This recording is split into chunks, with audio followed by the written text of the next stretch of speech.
So, good afternoon guys. So, dito na naman tayo kasi magpapalit tayo ng sprocket chain set. And then, since naka 45T ako ngayon, so papalitan ko siya ng 47T and then stock pa rin yung band 14T kasi yung stock music guys is nasa 45T. So, yan siya 45T. So, papalitan ko siya ng 47T and then titingnan natin kung ano ang titingnan natin kung maganda ba ang performance niya pagdating dito. So, pupunta ako ngayon ng shop guys para ipalagay ito kasi kulang yung gamit ko nandyan, kulang siya. So, sa shop ko na lang siya ipalagay. So, tara na, let's go. Tayo ng shop guys.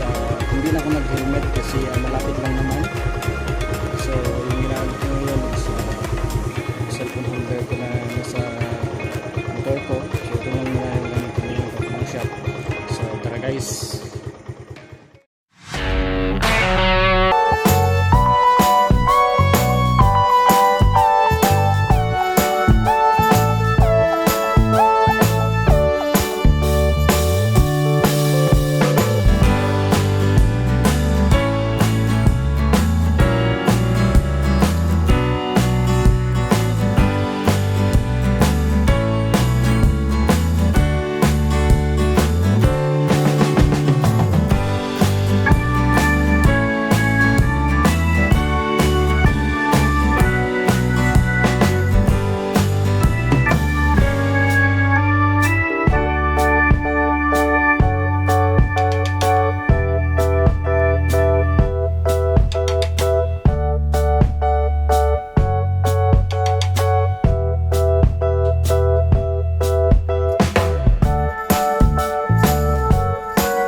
Ayun nga guys, nalagay ko na siya. Nalagay ko na yung 47T na sprocket para sa aking jigsaw. So yan. So nalagay ko na siya 47.